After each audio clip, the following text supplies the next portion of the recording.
pensieri che conducono alle emozioni, che conducono alle azioni, che producono risultati. No, non sono impazzito, ancora. Le emozioni è la parola più importante di questa quadriade, della quadrilogia che ho appena enunciato. Il mondo e il web ultimamente pullulano di questi corsi di automotivazione che si propongono di aiutarci a migliorare l'autostima così da affrontare meglio situazioni angosciose del lavoro, ma anche fatti personali come le relazioni o il matrimonio e cose anche più importanti come la maternità, l'abuso di alcol e così via. Ora,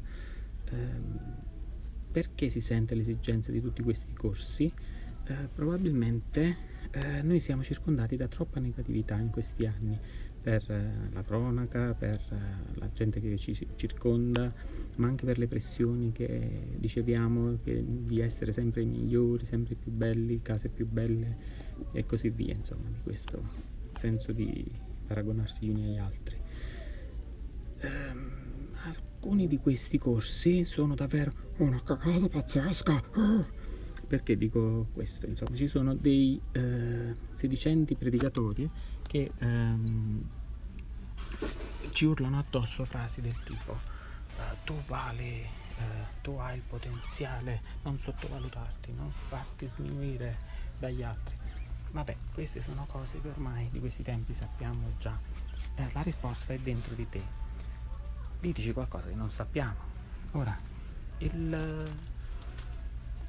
uno dei corsi che ho trovato per caso è tenuto da questa professoressa che si chiama Brooke Castillo. Brooke Castillo si occupa in realtà in particolare di sovrappeso e di eccesso di consumo di alcol, però dalle sue lezioni si capisce chiaramente che lei ha una conoscenza molto profonda della mente umana e della psicologia comportamentale. Ora lei si occupa si occupa di affrontare le questioni in cui ci sentiamo che le situazioni esterne ci remino contro, per esempio un capo che non ci dà l'aumento, una suocera che interferisce, un partner che non ci capisce, e anche situazioni della vita di tutti i giorni come un incidente.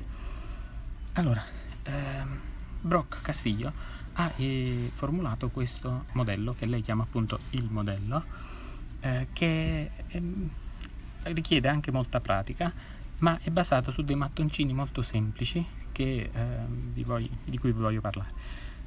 Uno di questi mi fa ridere perché è diventato un tormentone nelle sue lezioni e si chiama It's what you make it mean, che significa è il senso che gli dai. Sembra uno scioglilingua, It's what you make mean. Ok, ora lei vuole dire che le situazioni che ci circondano non hanno il potere di farci sentire male, ma a volte ci sentiamo male per le cose che succedono, per le cose che ci dicono, perché noi gli diamo un peso eccessivo. Ok, it's what you make me. Sarà più chiaro dopo. Un'altra cosa che lei ci dice è che i risultati positivi che otteniamo dipendono da come agiamo, dalle azioni che intraprendiamo. Ora, però le azioni sono condizionate a come ci sentiamo, alle emozioni. Se stiamo in uno stato d'animo positivo e tutti eccitati, di solito noi facciamo le cose e abbiamo dei buoni risultati, ma se siamo in stato d'animo triste, spento, è ovvio che siamo più frenati. Spesso noi evitiamo di fare le cose per il solo timore di sentirci male nel caso eventuale di un fallimento, come se gli errori non fossero la fonte della nostra saggezza.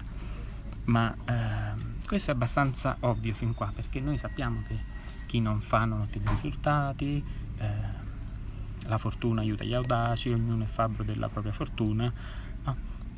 Non rimandare a domani quello che puoi fare oggi.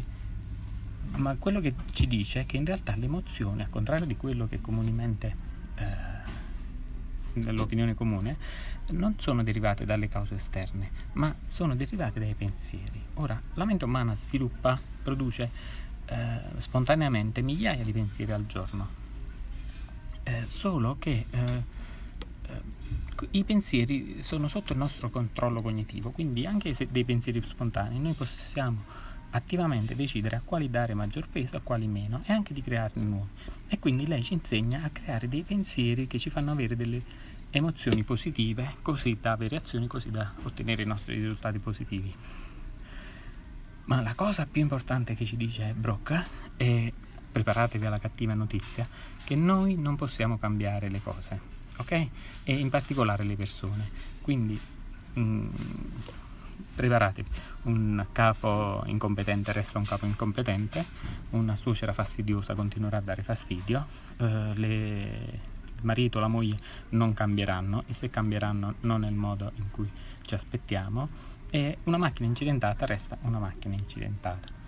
Ok, però questa è la buona notizia: lei promette di riuscirci a insegnare a pensare in un modo in cui tutte queste cose non ci influenzano negativamente, ma quindi di poterle affrontare in un modo positivo. Ok, Brock conduce un podcast settimanale gratuito, molto interessante, in cui ci dà consigli di vita in un modo molto simpatico. È davvero piacevole seguire i suoi monologhi, perché è spiritosa, insomma, ci fa osservare delle cose da un punto di vista che non ci aspetteremo, anche molto simpatico, insomma. E inoltre, se avete $400-500 al mese che vi va di spendere, insomma, potreste anche iscriversi al suo corso professionale, e quindi ottenere uno di questi consigli. I suoi consigli sono veramente molto efficaci, lo so per esperienza personale, perché aprono proprio la mente.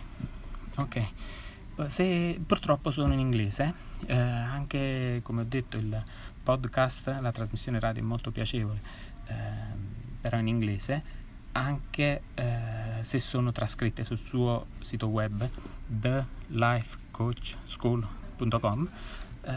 Magari la scrittura può aiutare, insomma, magari con un po' di translator ce la possiamo cavare. Purtroppo non ho trovato altrettante risorse in italiano. Se avete informazioni e volete aiuto con il corso di Brock, fatemi sapere. Ok?